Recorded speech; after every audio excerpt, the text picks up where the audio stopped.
We'll get started in just a few minutes.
Oh, yeah. Of course you do. 36 inches in diameter. It's got a 2-inch wide blade on it. 30 horsepower, Briggs and Stratton. Oh my gosh! Like if it's the tree's like 2 inches in diameter as long as There we go.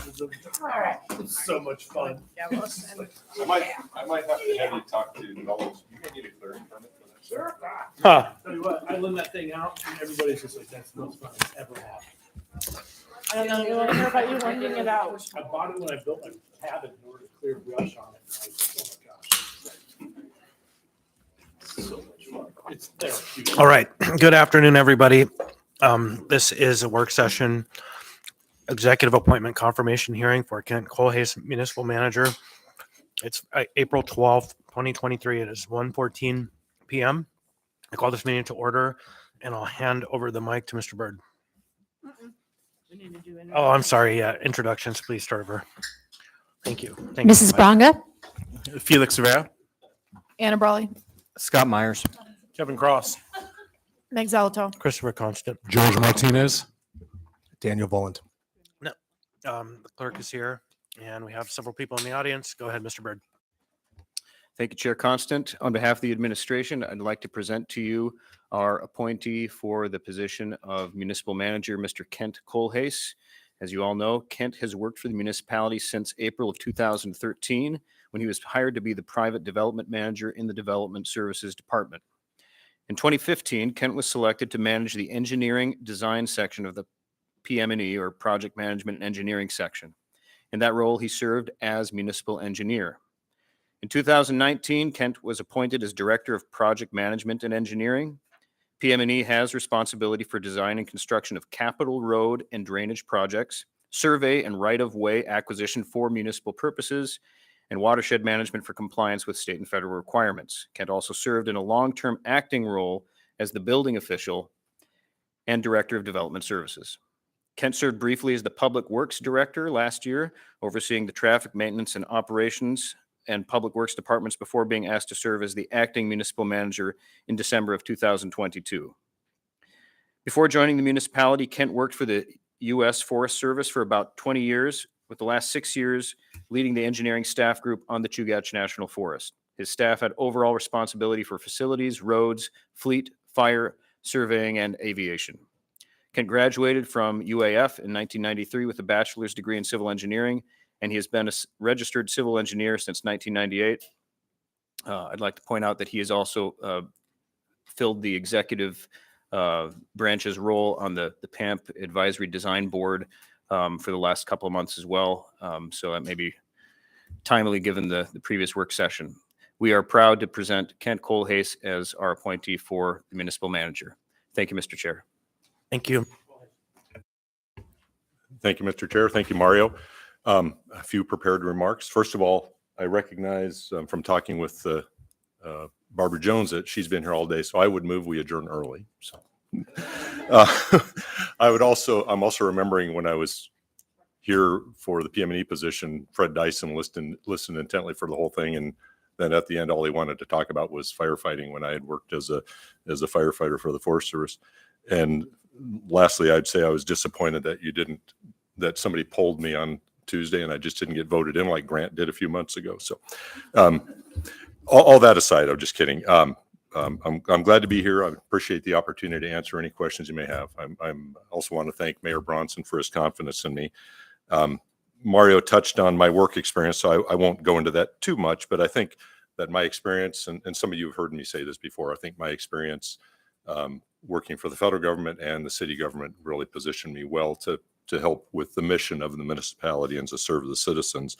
All my jobs that I've had with the city, private development, design manager, PM&E director, public works director for a couple weeks, really all those jobs and really the jobs of everybody who works for the city and the assembly, our goal really is to serve the taxpayers in the most efficient, effective way possible. That I've had that philosophy since I started public service with the U.S. Forest Service in 1991, I guess it was, so a long time ago. That's always been my guiding principle, I guess, and really three principles: serve the citizens, look out for the interests of taxpayer, because we spend taxpayer money on everything we do, and that's either city taxes, state grant money, or federal tax money. It all really ultimately comes from the citizens, and I take that seriously. And my third principle is always to try to do the best job possible. I do think I have a lot to offer. I have a lot to learn, certainly as municipal manager, and been drinking from the fire hose for 4 or 5 months now. But I do think I have a lot to offer. I've led and mentored and supervised employees since the mid-90s, ranging from a staff of 2 or 3 to however many I have under me now, but really worked pretty closely with groups of between 10 and 20 employees on a regular basis, and have been proud to hire people who have really gone on to succeed in their careers and move up. Some of the folks at PM&E I hired have moved up, and I always like to see that, and I think that's important to have continuity.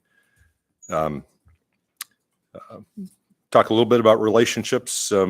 It's less true now because I'm getting to know some of the departments, but when I was sitting here for Public Works and PM&E, I commented quite a bit on my relationship with the various directors who interact with those departments, street maintenance and operations, parks, things like that. I'm developing those relationships now with the rest of the directors that I didn't get to work with before, and really enjoying that, and really see just a high level of skill across the range of directors. From, I know many of you work with Mike Braniff, and I hate to mention names because I'll miss somebody, but Mike Braniff, Corsentino at AWU, the Rich Sewell, the director of at the airport. Just really been impressed with the folks I get to work with.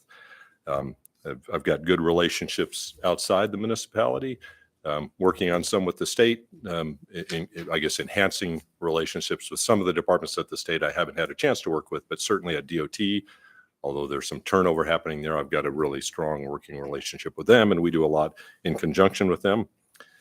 I guess I don't have a lot more to say. My philosophy is really to do what's right and do what's best for the public and look out for the taxpayers. And I'll stop, and I don't feel the need to go on and use time, and be glad to answer any questions you may have. Well, first, I think I need to ask for a motion to extend the meeting to an hour. Oh, wait, No, wrong not meeting, happening. wrong meeting. I'm sorry. Ms. Alato. Thanks, Mr. Kohlhase, for being here. I'm pleased to see your nomination and for you to take on this role. I do have two questions. In recent memory now, we're getting more administration participation in our work sessions and in our committees. Is that something you can commit to continuing? That's one question. Yes, through the chair to members of Alto. Absolutely. I think it's important.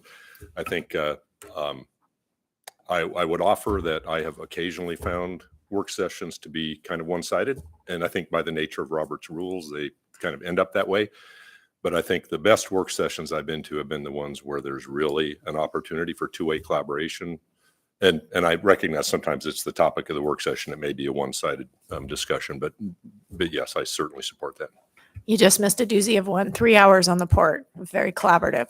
And then my other question is, in the time that you've served as the acting municipal manager, kind of briefly, but what are maybe the one or two most challenging issues you see facing the municipality right now that you would like to work with us on? I think one in specific, I think if you talk to street maintenance, I think they have concerns about not so much their response to snow removal this year, although I know it was a challenge for them, but broadly, I know Paul has concerns about the ability of street maintenance to continue offering the level of service they do, given the challenges with attracting and recruiting and retaining employees. We've made some headway on the commercial driver's license issue and some other things, and he's actually had some success recently in hiring. But I think he views that as being a challenge in the next 4 or 5 years when he and some other senior staff retire, that making sure that there's folks who are ready and trained and willing to step into those roles. And that kind of tiers more broadly into my other concern is just recruitment and retention across the board. I don't think anybody has the answer. Or I don't think anybody knows what happened, but certainly something has happened in the past few years where we used to put an engineer job on the street at PM&E and you'd get 12 or 15 applicants. Now you get 2 or 3. I talk to departments regularly who advertise and they might get 1 candidate. They might get 0 candidates. They might get 3 or 4. They set up interviews. 1 person shows up for an interview. That person might accept the job. And then next week they tell us they've accepted another job. So, the range of tools in front of us, some are out of our control. Some of them relate to the state and their actions on what they might do with the retirement program. In our span of control to varying degrees is pay. But if we increase pay with a constrained budget, maybe you decrease services or they decrease the number of employees so those are all things that I think we need to balance. Some other tools that we may have available to us, and these are just my thoughts. I haven't vetted them with anybody, but maybe some changes to leave. We've talked about some enhanced telework schedules. Those are challenging isn't the right word, but there's some effort involved there working with the unions to get there. Some unions, it's more practicable than others in the short term. Maybe there's an avenue for things like recruitment bonuses. Again, these are just my thoughts, and I'm pulling a group together with the administration just to talk about some of these ideas. We've got Tyler Andrews, the new HR director who just started, and I'm looking forward to engaging with him and having him. He mentioned in his interview that was he had some experience in that area and a high priority for him. So thank you. Thank you. I appreciate that answer. And I would just make the invitation, at least on my own behalf, that involving us early as thought partners on that, I think will yield good results. Thanks. So I have 2 members in the queue, Mr. Martinez, Ms. Brawley. George, you have the floor. Thank you, Chair. Thank you, Mr. Kohlhase, for being here and for stepping up to this position and for maintaining your fidelity to the municipality of Anchorage. I just wanted to talk a little bit about the relationships and just get a better handle on for the record. Outside of work sessions, we recently had an opportunity to all sit together with the administration, and one of the things that was told to me was that there will be a marked difference in access across departments, across directors with respect to the assembly members and a spirit of collaboration. I'd love for you to expand on that a little bit more outside of work sessions. Thank you. Certainly. Thank you, Mr. Martinez. Early on in my temporary tenure, I guess, let me back up. The previous municipal manager had put into place some direction, some guidance that that she would prefer that assembly contacts go through her, and then that she would relay those requests to directors, and information would flow back the same way. My philosophy is I guess a little different. I talked with the chief of staff at the time, and we agreed that that having directors and assembly members be able to talk directly back and forth is beneficial. My guidance to directors has been, if there are questions from assemblies, if they reach out to you, please get back with them, answer any questions they may have. My parallel guidance to directors has just been that they need to recognize that when they're implementing their budget or their program work, they're doing they're implementing the mayor's priorities. So, and I think I might have said to you, Mr. Martinez, said if you ask a director, what would they do with 5 more road graders, they'll probably answer that. They should answer that. If you ask them, do you want more graders? Do you want to expand your program to include this or that? They need to be cautious about that, because they are representing the executive branch. So they're not their position isn't to advocate for changes that might conflict with the executive branch's program. But certainly I want them to be available to you to answer questions. I encourage you to reach out. I encourage all of you to reach out to them. And I've encouraged directors as well to reach out to you, sit down, have a meeting. I think, if you want to do a ride along with a department, and that doesn't just have to be APD or AFD, street maintenance, get out in the field with them and see the challenges they're dealing with. I think it'd be very beneficial. So kind of a long-winded answer, but fully support two-way discussions between you and the directors across the board. Next, I have Ms. Brawley in the queue and Mr. Rivera following her. Yeah, thank you. And this is going to sound very basic, but it's just, I think, to help me understand, and also members of the public listening. And there's 2 questions. One is, what do you see the general role of the municipal manager being? So not every single responsibility, but kind of where do you fit into the whole picture? And then the second question, building on the question about roles and relationships, what do you see as your role in relation to the assembly? Thank you. A list of 2 things. I have to write it down so I don't forget. I think that the broad role of the manager, I'm still learning a lot of it, but really the broad role is to manage the operational side of the city. So, and that really includes pretty much all the departments except finance and purchasing. They're under a different management line of authority. All the other departments, with very few exceptions, are under the manager. So I think really the manager's role is to manage the day-to-day, not in a micromanaging way, but to manage the day-to-day operations of the city. Snow plowing, parks and recreation, APD, AFD, and to really, I think a lot of my job is to move obstacles out of the way for those folks so that they can do the mission that they know that they're trained to do and that they're very professional at doing. So that's kind of it in a nutshell, Ms. Brawley. And I think your other question was my interactions with the assembly. So I think we're not always going to agree. Hopefully we agree more than we disagree. I view, and this is no comment on the members who have left, but I view this as an opportunity to, new direction maybe isn't the right word, but to improve and enhance communications. We've got 5 new members, a new chair, and again, no reflection on the previous members, but I think that there's an opportunity to improve communication in both directions. Mr. Constant and Ms. Zalatel and I have talked, at least Mr. Constant and I have talked about re-implementing some meetings that used to happen before I was in the manager's office, maybe several years ago. A very kind of an in-depth meeting before every assembly meeting, happened 3 or 4 days before the meeting, that would involve counsel for both sides, the clerk's office, myself, the assembly leadership, and perhaps other directors if there were key issues. And it would do 2 things. One would be to discuss the upcoming meeting, and the other opportunity would just be to talk about, issues that cross the legislative and executive branch, and really a formalized way for us to get together on a regular basis. And then I guess finally I'd say that I'm open to meet with any of you individually at any time. And if folks think it would be beneficial to set up recurring meetings on a biweekly or monthly basis with one of you or 2 or 3 of you without getting into the Open Meetings Act, I'd be open to that as well. Okay, thank you. And just to say, I appreciate that you're bringing a background of public service as well. I think that's valuable. Mr. Rivera. Yeah, thank you, Mr. Chair. So, you brought up work from home policies, and I guess the general question that I have for you is, what do you see as your role in developing relationships with the unions and implementing policy? And there's two in particular that were actually brought to us by a member of the public at our last assembly meeting, representing one of our unions. Holidays, paid holidays, the two new ones that we included, in parental leave.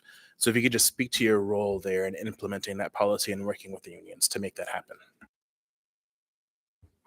Thank you, Mr. Rivera. So I think broadly my role is I'd be involved in the discussions probably within the executive branch, and certainly with the assembly as well. But I think that the details of negotiating those, my preference, given my lack of experience negotiating with labor units, would be to have the HR department, and I think generally OMB has been involved in that. So they would handle the negotiations and discussions with the bargaining units on any of those. With respect to the holidays, I did hear the comments at the meeting on Friday, or on Tuesday rather. I think my understanding of the situation is slightly different. That in fact the administration had reached out to that bargaining unit and they were unable to connect with a meeting. So, but the administration supports the holidays. I think the mayor made that clear when they were voted on. But I think the path forward to get to having those holidays in every bargaining unit is a lengthy process. I think it's it's several months or more to get there. And with respect to parental leave, I think the administration supports that as well. I think that one, I haven't had a chance to talk with HR about that. I think that one may be actually easier to implement than the holidays because of the SAP issues related to changing. I think somebody told me there are almost 10,000 schedules in SAP. I may have that number wrong, but there's a number of schedules in SAP. So in order to implement the two new holidays, every one of those schedules has to be touched. I believe that parental leave is easier to implement. Thanks. I have one quick follow-up. Thanks. So I appreciate those responses. So I guess my follow-up question is, again, speaking a little bit more broadly, so are you familiar with COMU, which is the Coalition of Municipal Unions? And based on your familiarity, would you, as municipal manager, be in a position to develop a better relationship with COMU? And specifically, one of the requests that COMU has is for the municipality to meet with them and to better organize across all of the collective bargaining units that we have some of these issues across the board, like work from home, holidays, and parental leave. Is that something that you, as a municipal manager, would move us towards? Through the chair, I'm generally familiar with COMU. I have not worked with them or met with them. I'm certainly open to meeting with them. And I think that at that level, and I use that term, I think that it would be appropriate for the manager's office, for me, to engage with them with the support from HR, Tyler Andrews and others, to forward these discussions. Yes. Okay. Thank you. Thank you, Mr. Chair. Okay. I don't see anyone else. And for my part, you mentioned, Mr. Kohlhase, the one-sided conversation that sometimes feels like it occurs in this room. And it hasn't always been like that. And I think the reason it became like that was because no one from the administration showed up for more than a year, except for when they had a specific interest they wanted to achieve, as opposed to the business of the body and the work that we do, which gets to the point of those regularized meetings and open channels of communication. And so I think that the one-sidedness has started to diminish because we aren't just talking to ourselves anymore. And there is some very welcome elements to that. So I don't have a question. I'm grateful that you've been willing to accept the position. There have been questions about why you would be willing. And I am not going to levy those on you now because you've done good work, and I'm grateful for your presence. So thank you. No one else. This item will be on the agenda on Tuesday, I think it's the 23rd.